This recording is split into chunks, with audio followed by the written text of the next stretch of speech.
Hello ladies and gentlemen and welcome to STARSECTOR 0.8, come out just now. Literally Alex tweeted it about 5 minutes ago. I literally just got the thing installed. I need to look around here, hang on. Tool UI is going to be 12. Quick save, quick looks fine. Make sure everything here is okay as normal because everything got reset. Brand new install. I've got nothing. I have changed no things here. Although it seems to have remembered a couple of things. But that's fine. Okay. Fine and dandy. Brand fresh, completely fresh, new. Apparently he's redone the tutorials as well, so we're going to start off there. Anyway, this is STARSECTOR. I'm going to do a proper, start playthrough, possibly starting off Monday next week, but I needed to get something out now. Because it's 0.8, for God's sake, we've been waiting for it for so long. Right, so let's quickly just run through the tutorials. Just so I can see what's changed. And we can see how it goes. Let's get started. Flagship is the hammerhead. First things first, let's learn how to get it moving. Has anything changed here? Not as far as I can tell. By the way, you can pause time and space, accept space, AD to turn, WS, it's normal, C to halt. Good. Mouse pans the view. Yep. Strafe sideways, which is hold shift, and then you can use A and D to strafe. It's weapons and enemy ship at 12 and Enforcer class. I'm so excited I can barely get words out of my mouth. An Enforcer class destroyer is at 12 o'clock, weapon disabled. Hold shift, press A and D. Strafe, strafe, strafe, strafe, strafe. Actually, I want to try this out first of all. What is the new Sabo like? Okay, so there's a shotgun now. Onto weapons. Hammerhead's weapons are 1, 2, 3. Fires there as normal. Okay, it's fine and dandy. Yep, fine. Guided missiles require a target by default. They'll lock onto the nearest enemy near your lock on with R. R again to clear the target. Right click to turn on shields. Flux level. Flux goes up when you fire. Flux dissipates. Shields generate flux continuously. Yep.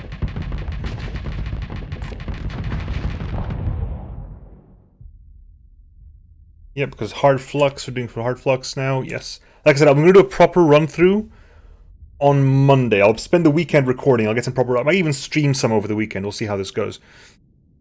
But I needed to get a couple of videos out now, so we'll see how this goes.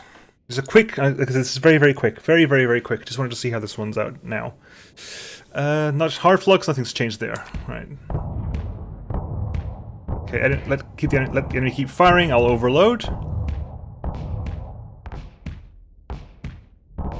I did not turn my shield off, by the way. That was automatic for some reason. Overloads. Yep. Wait for the overload to end.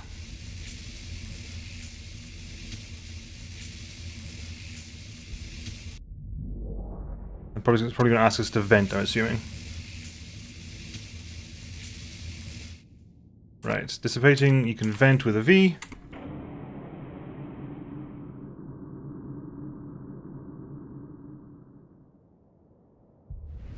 Right, now you've been flanked.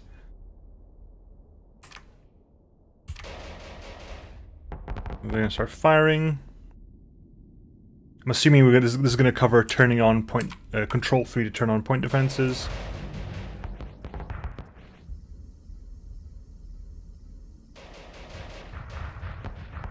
Good, fine. Lasers targeting missiles. Regular weapons will not tell missiles automatically. Ship system. Yep.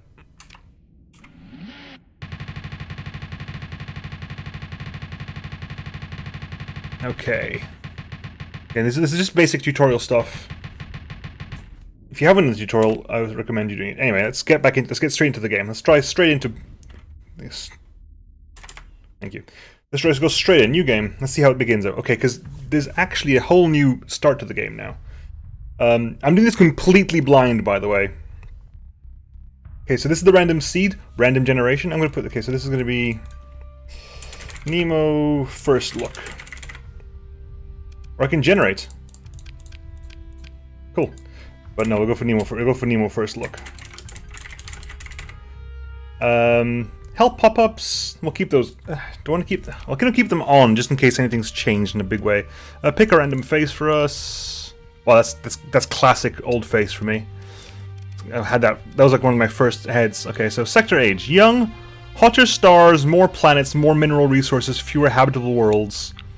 A balanced mix of stars and planets. Cooler stars, fewer planets, less minerals, more habitable worlds, and different constellations may have different ages. Sure, that works for me.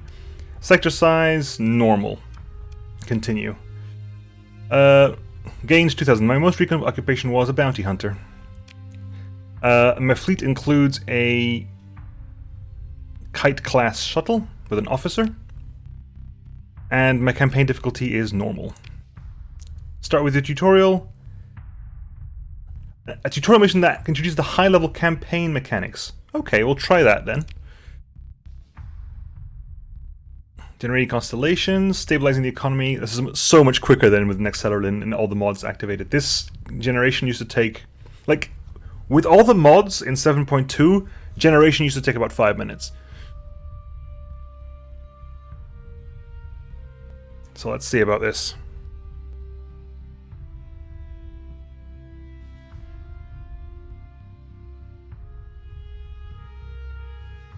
Okie dokie.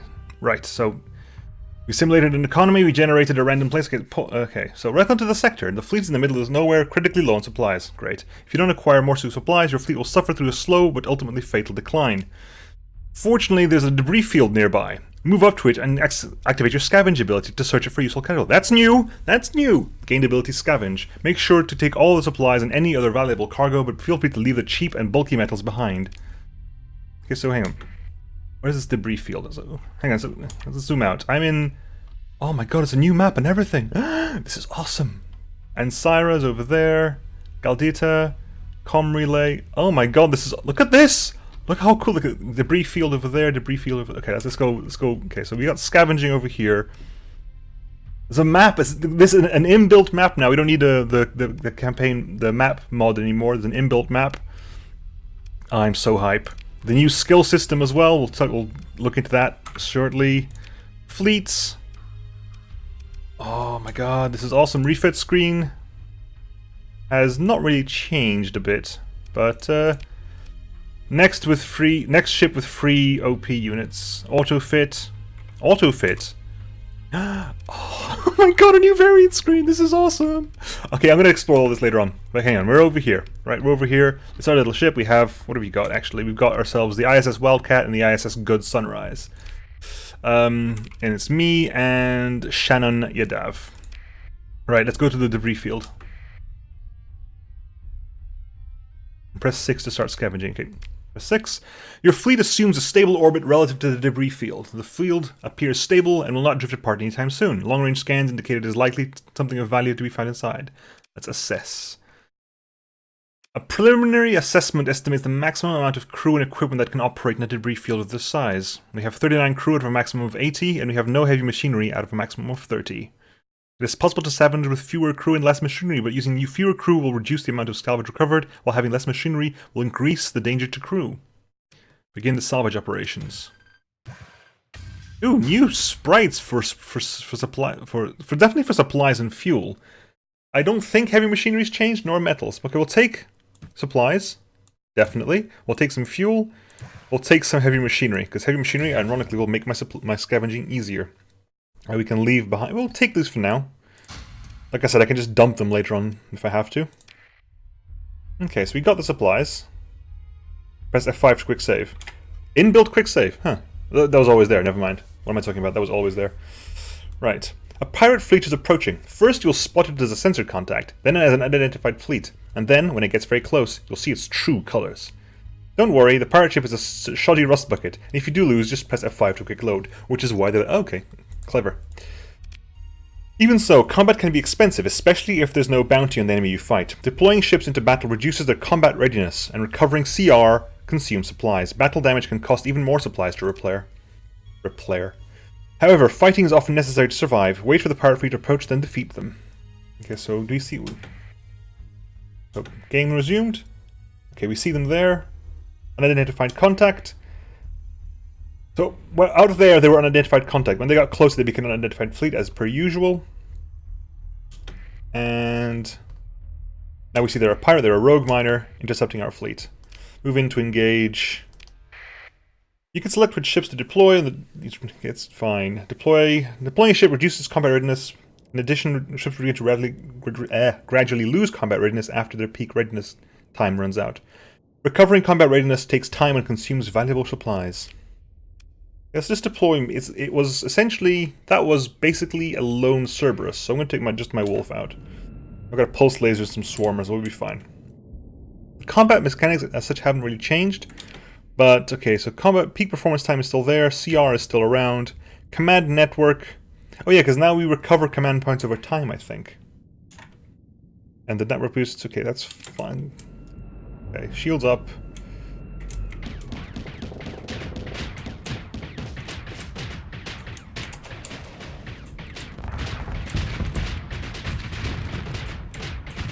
There we go. Wants to flee now.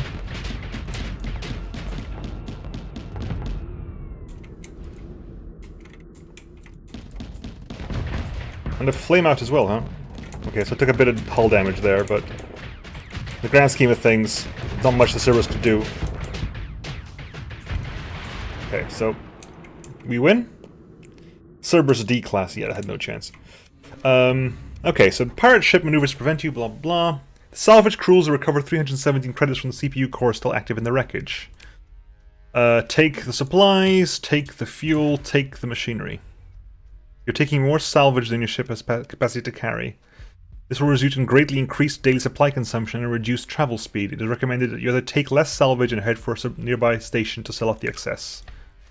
Again, okay, just control click, just moves one, and there you go. Fine and dandy. Now what? Your fleet's supplies consumption has gone up. Recovering combat readiness used to deploy ships into battle costs supplies. To reduce supply use, repairs and CR recovery on ships can be suspended in the fleet screen. When the fleet screen, we can suspend all repairs, resume all repairs. Supplies per day used for repairs, total supplies to finish repairs. That's awesome. So I'll need that's really, really useful. That is awesome. Ships with unspent OP, total unspent ordnance points, idle officers. That's really good. Useful for me. Okay, leveling up has happened. You advance to level 2. 4 character points to spend. Press F5 to quick save. Okay. It clearly wants me to save while I do this, so we'll see how it works out. You gain a level. Normally you gain 1 character points with each level up, but you gain an additional 3 points at the start of your campaign. You can spend character points to increase aptitudes and skills. Each aptitude governs a set of skills, and the maximum level of a skill is limited by the level of the governing aptitude. The maximum level you can reach is 40. Once character points are spent, they cannot be refunded. Press C to open your character tab and consider your options. You don't actually have to spend the points now if you don't want to. Right, let's look at the skills thing. Because it used to be out of 10, now they're out of 3. And industry used to be useless, not so anymore. Right. Character points are exactly the same. Aptitude points and skill points are exactly the same. They're all character points now, as far as I am aware. Combat. Governs skills that directly improve the combat effectiveness of the piloted ship. The maximum level all ships, increasing combat doesn't actually do anything other than... Yeah, it doesn't actually do anything other than allow us to train the skills. Leadership basically affects these skills, technology, these skills, and industry, these skills. Let's work top to bottom, shall we? Ooh, domain. Oh, so the seed is actually active here as well. That's kind of awesome. Combat endurance. Level 1, peak operating time is increased. Level 2, malfunction chance is reduced. All ships in the fleet. That's great.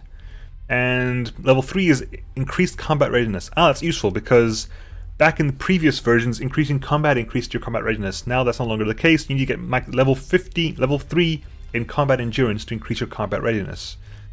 Missile spec increases speed and maneuverability and adds a hull mod. Level 2 is hit points for the ordnance and adds expanded missile racks. And level 3 is damage. Ordnance expertise is increased projectile speed, increased weapon hit points, increased weapon damage, increased damage to weapons and engines, increased damage to shields, increased hit strength for armor and damage reduction calculation only. Okay. Okay, so that's damage control is less crew lost to hull damage. And if lost in combat, ship is almost always recoverable. That's that's really cool. Faster in combat weapon and engine repairs. 25% of hull and armor damage taken is repaired at the end of combat, no cost. Awesome. Then hull damage taken and overload duration downs. That's pretty good to get to level 2.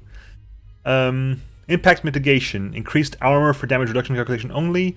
Maximum damage reduction from armor raised by 5%. And 20% minus armor damage taken with heavy armor hull mod.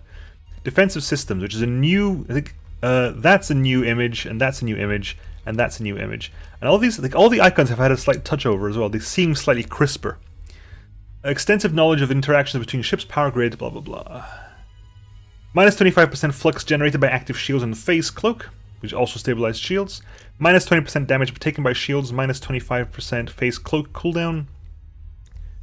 10% hard flux dissipation while the shields are active, and phase cloak time acceleration increased by from times 3 to times 4. Okay, that's huge. Hardened shield as well. And then kinetic damage taken by armor, hull explosive damage taken by shields, and plus 30% damage to fighters and missiles. Okay. Maneuverability up, engine and weapon damage taken down, plus 50% armor for damage reduction. Plus 50%? That was plus 150, okay, so for bigger ships, that's definitely more important than impact mitigation, at least. And helmsmanship, acceleration, top speed, and 0% flux speed boost. Okay, this is interesting, because when you're at 0 flux, if you're new... I'm talking because this video is kind of half to people who are expecting 0.8. Definitely my videos on Monday are going to be for brand new people. It's going to be slow for people who know the game already, but on Monday I'm going to start off as if from 0. So this is just basically a look at what has changed. 0 flux speed boost activated up to 1% flux. And then skills here, plus 3 command points, 50 missing percent, 50% I'm assuming faster command point recovery, 5% maximum bonus from coordinated maneuvers, 5% maximum bonus from electronic warfare, and a hull mod for operations center. Officer management increases the number of officers you can have. Fleet logistics reduces supply usage. Flagships and ships with an officer in command are nearly guaranteed to be recoverable if lost. And maximum combat readiness for the entire fleet up. That is a really good skill. Deploying new nav buoys at a suitable location in battle allows more exact tuning of drive fields and facilitates faster movement. Sharing navigation data between all ships in real time further adds to that process. Nav buoys add 5% top speed each, up to maximum of 10% without skills. Does not apply to fighters. Bonus from each ship only applies to other ships. Every ship deployed grants plus 1 to 4% to top speed of allied ships, and increases the upper limit for top speed. Fighter Doctrine, minus 25% crew due to fighter losses. Recovery shuttles, minus 25% damage taken to all fighters, plus 25% faster fighter replacements with expanded deck crew. Carrier Command, less crew lost due to fighter losses. Okay, so Carrier Command is for the specific ship, whereas Fighter Doctrine is for the whole fleet. Minus 25% deck from piloted ship. Oh yes, because fighters are now linked to specific ships. Fighters are now mods rather than individual things. Plus 25% top speed and maneuverability, plus 25 damage to fighters and missiles, which was over here, wasn't it? Was part of this one. Yeah, so it's the same there. Oh, but it's only for the fighters. Okay, this is leading to the fighters. Okay, plus 100% target leading accuracy for fighters. Then Strike Commander increases missile speed and maneuverability, missile hit points, and damn. Okay, good. So this is basically dealing with fighters. These 5 skills deal with fighters. No, these 4 skills deals with fighters. Right, technology, gunnery implants, weapon recoil, target leading accuracy, weapon range, flux capacity, flux dissipation rate while venting, flux dissipation rate overall. ECM. Each fleet has an ECM rating influenced by deployed sensor jammers and relevant hull mods. The total ECM rating for both fleets is compared, and the losing side's weapon range is reduced by the difference, up to a maximum of 10% without skills. It does not apply to fighters. Every ship, basically, ECM, ooh, interesting. ECM is now a similar thing to nav buoys, okay. Loadout design increases maximum capacitors, maximum vents, and maximum ordnance points for the whole fleet. Sensors. A deep knowledge of sensor systems enables one to both tune arrays for improved detection capacity and adjust drive fields to help avoid detection. So level 1 gives you new ability. Great, I wanted to see more abilities. You tune your detector, detects in-system entities at very long range, unreliable with false readings. Minus 25 detected at range and doubles the effectiveness of Go Dark and increases sensor range, but halves the burn level penalty of the active sensor burst ability. Navigation, terrain penalty, fuel use, increases the burn bonus of sustained burn by 5. Ability transverse jump, jump into a system through its nascent gravity well, or directly into hyperspace. Ooh, you can jump out anywhere. Interesting. And safety procedures in the industry tree gives you minus 30% crew lost in hull combat, 30% non-combat operations for crew, combat readiness lost from being in a star corona, combat readiness range in which malfunctions and other negative effects occur, and solar shielding. Negative effects of lasting damage hull mods reduced to 50%, and emergency burn no longer reduces combat readiness. Ooh, interesting. Recovery operations.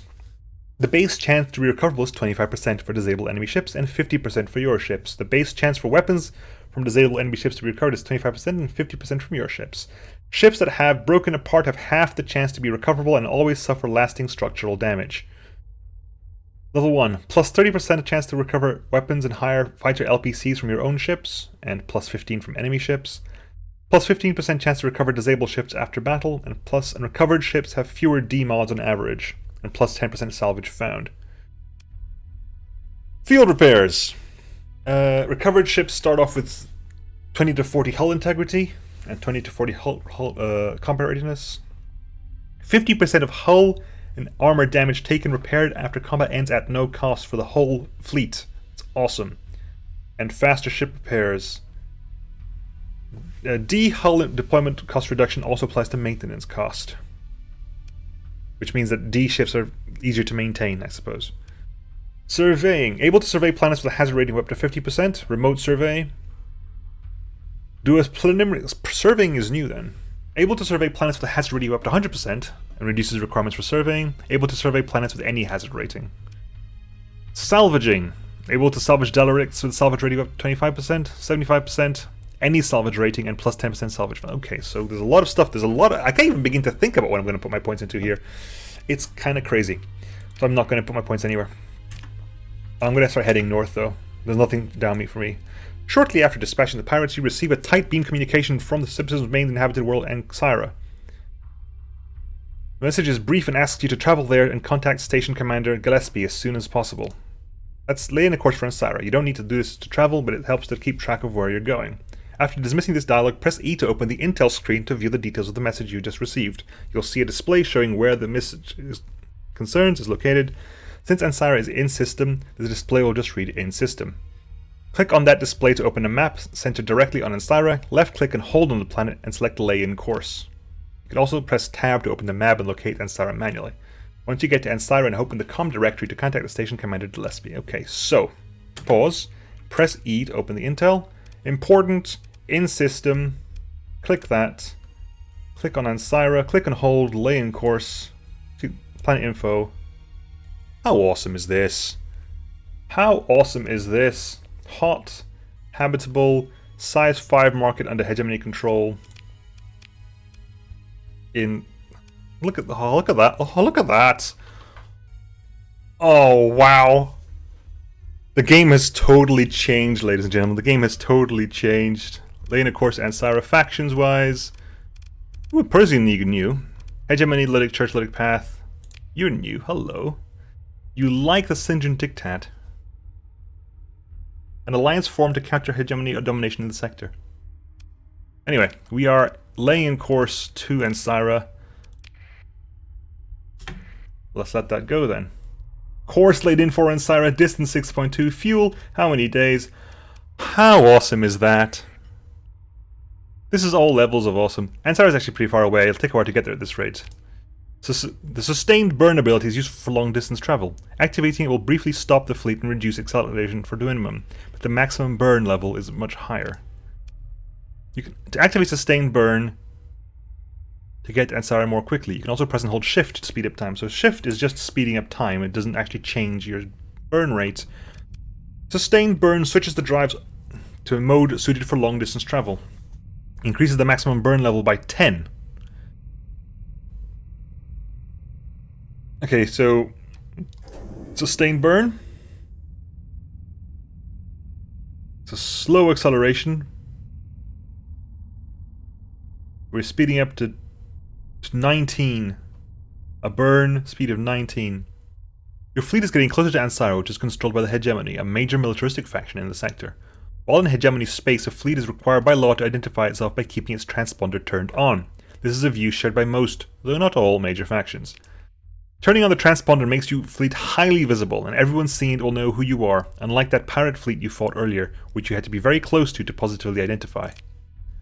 Keeping your transponder on is a crippling disadvantage in hostile space, but as we're getting closer to port and we'd like to dock there, it's a good idea to turn it on. Activate the transponder before getting closer to Ansar. Transponders are the bane of me.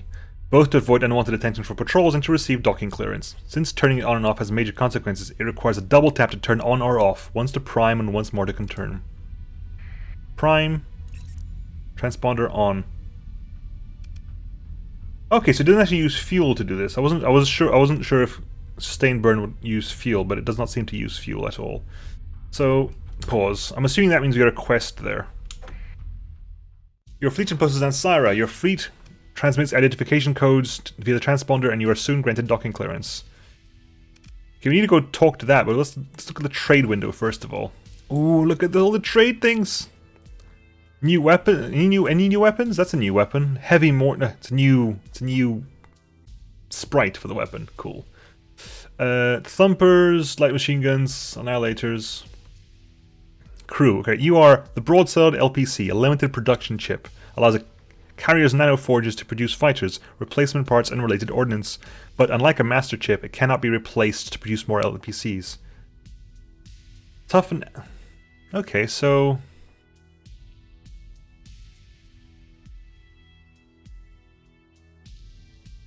Interesting. So, LPC cannot... Okay, this is what? This is a mod spec, so... Interesting, mods are things you gotta pick up now.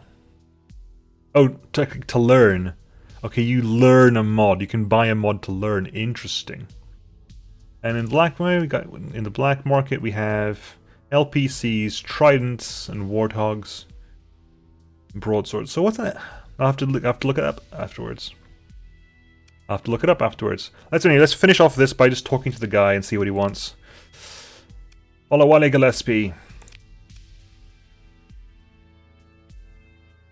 Your connection request is accepted surprisingly quickly, given that a citizen has many responsibilities. Ah, you've come. Excellent. As you're well aware recently, I suppose you may skip that part. We could go for the plot here, but I'm not going to do that right now. I'm going to skip the plot for the moment. Yeah, we all know the situation is less than ideal. Now where do I fit in? The miners turned pirate are guarding the jump points, preventing us from gathering recent readings and coming up with a way to stabilize them. We do have a security detachment that would handle their forces, but they're tied up defending Ansara. The pirates are too much for you to take on, but fortunately you don't have to.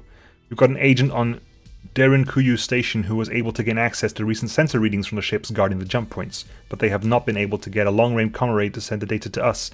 That's where you come in. Head to Derinkuyu and retrieve the data from our agent, then return here. What's in it for me? As a mercenary, some credits naturally with more along the way, and if all goes to plan we'll be able to reconnect with the rest of the sector, such as it is. What's the plan? First off, make sure to turn off your transponder once you undock. I've instructed the security detachment not to give you any trouble about that. If you're lucky, the pirates may even think you're one of their own and let you approach Derinkuyu without any trouble. Still, it makes sense to go dark as you get closer to make sure they can't get too good of a reading on your fleet. And if they do notice me, then you're in trouble. Activate an emergency burn and get out of there. Lose them and come back around to try again. Don't e-burn unless you really need to, though. It's hard on the ships, it'll cost you more supplies and eats a good chunk of fuel, too. Okay, let's go and do the thing at the place. Click here, in system, Derinkuyu, lane course, and we're going to turn off our...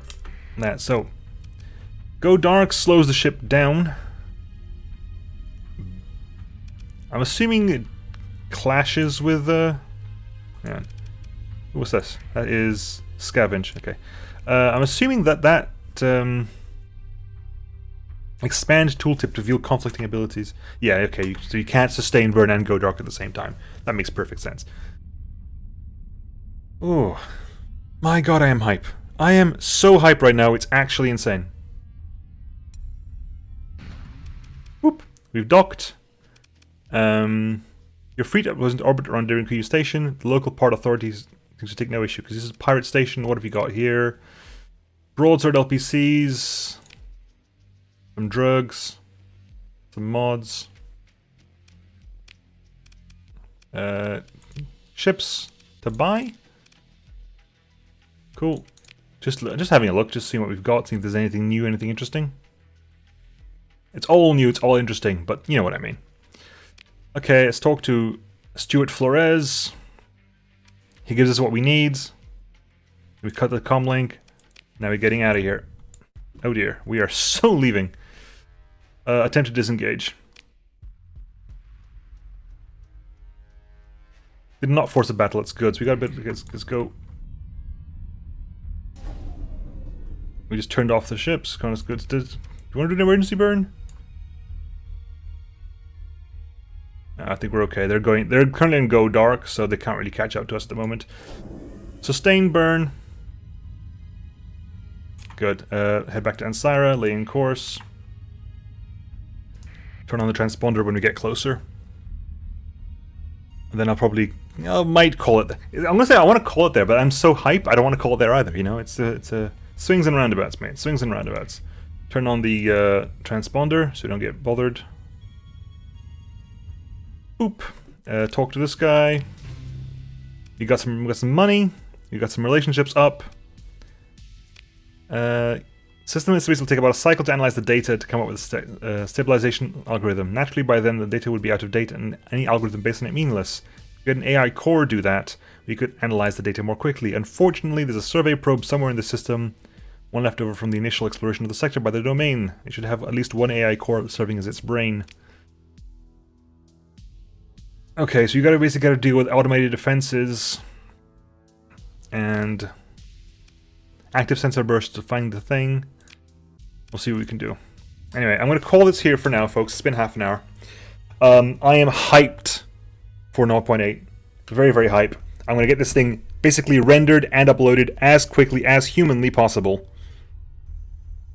And I'll catch you guys next time. Oh my god, 0.8. I might stream something a bit over the weekend, but I'm going to record a lot over the weekend so we can have an entirely new season starting on Monday. Hype. Anyway, I will catch you guys next time, folks. See you then. Bye.